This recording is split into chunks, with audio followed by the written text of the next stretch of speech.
datang dari saudara Rian. Pertanyaannya, bagaimana sikap berdoa meminta jodoh kepada Tuhan Yesus? Apakah harus iman atau mencari jiwa yang baru? Terima kasih, Pak Pendeta. Silakan, Pendeta. Terima kasih untuk Tentang pertanyaan jodoh ini, Saudara Pendeta. Rian. Jadi, apakah ini pertanyaan dari pengalaman atau yang sedang didoakan? Ya, saya doakan semoga doanya dijawab. Amin. Amin, amin, amin. Pertanyaannya adalah, terima kasih, puji Tuhan. Pertanyaannya adalah, bagaimana sikap berdoa meminta jodoh kepada Tuhan Yesus? Apakah harus seiman atau mencari jiwa yang baru? Jadi, bagaimana kita berdoa? Apa kita berdoa lalu menyebutkan saya mau minta yang seiman atau saya mau minta yang tidak seiman tetapi pada akhirnya bisa seiman, atau seperti apa kita berdoa? Berdoa meminta apapun juga, prinsip doa itu sama. Sama seperti yang Tuhan Yesus katakan atau ajarkan dan seperti yang Tuhan Yesus praktekkan. Bagaimana dia mengajar kita berdoa? Dia mengajar kita berdoa dalam khotbah di atas bukit juga, itu dalam Matius pasal yang ke-6. Tadi ada pertanyaan sehubungan dengan Matius 6. Yesus katakan, Bapa kami yang di sorga, dikuduskanlah namamu, datanglah kerajaanmu. Lalu apa yang berikut? Jadilah kehendakmu di bumi seperti di Jadilah sorga. kehendakmu. Jadilah kehendakmu. Itu yang Yesus ajarkan. Lalu waktu dia berdoa, bagaimana dia berdoa? Kita ingat doa Tuhan Yesus di Taman Getsemani. Sekiranya mungkin, biarlah cawan ini lalu daripadaku, tetapi biarlah bukan kehendakku yang jadi, melainkan apa? Kehendakmu yang jadi. Jadi kita berdoa sesuai dengan kehendak Allah. Bukan memaksakan kehendak kita. Boleh kita katakan kepada Allah kehendak kita, karena Tuhan Yesus pun menyatakan kepada Bapa kehendaknya. Apa kehendaknya? Sekiranya mungkin, biarlah cawan ini lalu daripadaku, tapi biarlah bukan kehendakku yang jadi, melainkan kehendakmu yang jadi. Kita doakan saja, tetapi tetap kita harus berserah kepada kehendak Allah. Amin. Dan untuk pasangan hidup atau jodoh, ada prinsip-prinsip di dalam Alkitab yang adalah kehendak Allah. Apa itu prinsip dalam Alkitab? 2 Korintus pasal yang ke-6 ayat yang ke-14. 2 Korintus pasal yang ke-6 ayat 14. Ayat yang ke-14. Ayat ke-14. Janganlah kamu merupakan pasangan yang tidak percaya, yang tidak seimbang dengan orang-orang yang tidak percaya. Sebab persamaan apakah terdapat antara kebenaran dan kedurhakaan? Atau bagaimanakah terang dapat bersatu dengan gelap? Demikian. Terima kasih. Istilah pasangan ini sebenarnya sudah ada dari Taman Eden pada waktu manusia baru diciptakan.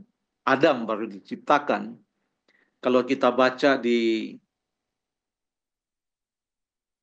Kejadian pasal yang kedua ayat yang ke-18, waktu ia sedang menamai atau memberi nama setiap binatang yang lewat di hadapannya berpasang-pasangan, ayat yang ke-20 mengatakan apa? Ayat yang ke-20. Manusia itu memberi nama kepada segala ternak, kepada burung-burung di udara, dan kepada segala binatang hutan. Tetapi baginya sendiri ia tidak menjumpai penolong yang sepadan dengan dia. Ya, penolong yang sepadan atau penolong atau pasangan yang sepadan. Karena ini dalam konteks dia sedang melihat binatang-binatang itu lewat di hadapannya, berpasang-pasangan, tetapi dia tidak menemukan ada pasangan yang tepat untuk dia. Sekarang apa yang direncanakan atau dikehendaki oleh Allah?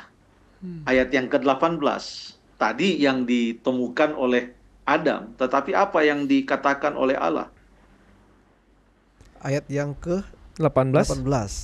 Tuhan Allah berfirman, tidak baik kalau manusia itu seorang diri saja. Aku akan menjadikan penolong baginya yang sepadan dengan dia. Ya, jadi ada istilah sepadan. Apa yang dimaksudkan dengan sepadan? Ya, kalau kita baca dalam konteks penciptaan, Kejadian pasal yang pertama ayat 26 sampai 28, Tuhan Allah mengatakan, marilah kita menciptakan manusia menurut gambar dan rupa kita. Maka diciptakanlah mereka, manusia, laki-laki dan perempuan menurut gambar dan rupanya. Lalu kemudian kepada mereka Tuhan Allah memberikan authority atau dominion terhadap seluruh ciptaan yang lain, memberikan kepada mereka kekuasaan kepada atau terhadap ciptaan-ciptaan yang lain. Kepada manusia diberikan kekuasaan. Itu ayat yang ke-28 setelah Tuhan Allah memberkati mereka, memberkati manusia Adam dan Hawa yang diciptakan menurut gambar dan rupa Allah. Dan itulah yang dimaksudkan Allah sebagai penolong yang sepadan, pasangan yang sepadan. Jadi dalam konteks Kejadian pasal 1 dan pasal yang kedua, pada waktu Allah menciptakan Adam dan Hawa, maka konsep pasangan yang sepadan atau penolong yang sepadan itu artinya sama-sama diciptakan menurut gambar dan rupa Allah. Yang berikut sama-sama mendapatkan dan menerima perintah Allah. Apa perintah Allah? Yang ini semua kau boleh makan, yang satu ini tidak boleh kamu makan. Sama-sama harus menerima dan meyakini itu adalah perintah Allah. Kalau ada yang melanggar nanti, ya itu adalah pilihan mereka. Tetapi penerimaan mereka dan pengakuan mereka terhadap Allah yang adalah pencipta dan Allah yang memberikan peraturan dan perintah atau hukum kepada mereka, mereka haruslah sama, sepadan. Lalu apa yang dimaksudkan dengan penolong yang sepadan? Mereka diciptakan pada hari yang ke-6, lalu pada hari yang ke-7 Tuhan Allah berhenti, mereka juga menikmati hari yang ke-7 itu bersama-sama. Jadi pasangan yang sepadan itu menikmati perhentian yang Allah berikan itu bersama-sama dan bersekutu dengan Allah bersama-sama.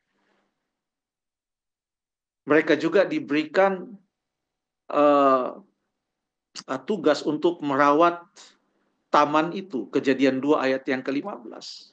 Sama-sama diberi tanggung jawab oleh Tuhan. Lalu yang berikut, apa yang dimaksudkan dengan pasangan yang sepadan? Kita tahu bahwa Allah menciptakan Adam itu oleh menghembuskan nafas hidup ke dalam lubang hidungnya. Demikian juga Allah menciptakan Hawa. Setelah ia ciptakan Hawa, baru dia bawa Hawa kepada Adam. Jadi yang pertama-tama kali mereka kenali setelah mereka diciptakan adalah Allah. Yang pertama sekali Hawa kenal setelah ia diciptakan bukan Adam. Boleh kita baca itu ayat di dalam Kejadian pasal yang kedua. Kejadian pasal yang kedua, bentar saya cari ayatnya. Itu ada di ayat yang ke-22. Kejadian 2 ayat yang ke-22. Dan dari rusuk yang diambil Tuhan Allah dari manusia itu dibangunnyalah seorang perempuan, lalu dibawanya kepada manusia itu. Terima kasih. Jadi sebelum Hawa bertemu dengan Adam, yang pertama kali dia bertemu adalah penciptanya. Baru setelah itu dia dibawa kepada Adam. Jadi kalau pasangan yang sepadan itu artinya sama-sama dekat dengan Allah. Karena Adam diciptakan dekat dengan Allah, Hawa juga diciptakan dekat dengan Allah. Itulah pasangan yang sepadan. Jadi kalau memang saudara Rian ya, sedang berdoa untuk hal ini, doakanlah seperti itu. Berdoalah untuk itu. Kita doakan juga Tuhan menjawab. Terima kasih.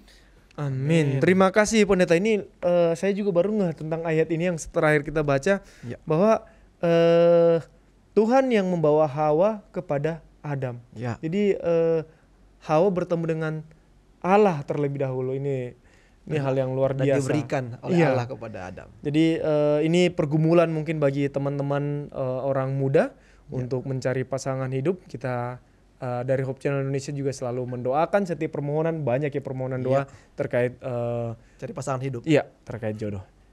Silakan, Bang Kita akan lanjut ke pertanyaan. Kalau boleh saya tambahkan, kalau boleh saya tambahkan sedikit. Ya, silakan. Ya, saya melihat beberapa acara pernikahan, upacara pemberkatan nikah, dan dalam acara itu ada satu bahagian di mana pendeta yang memberikan pemberkatan bertanya, siapakah yang menyerahkan perempuan ini untuk dinikahkan? Ya, itu konsepnya dari dalam Alkitab. Yang menyerahkan Hawa kepada Adam adalah Allah sendiri. Dia membawa itu kepada Adam.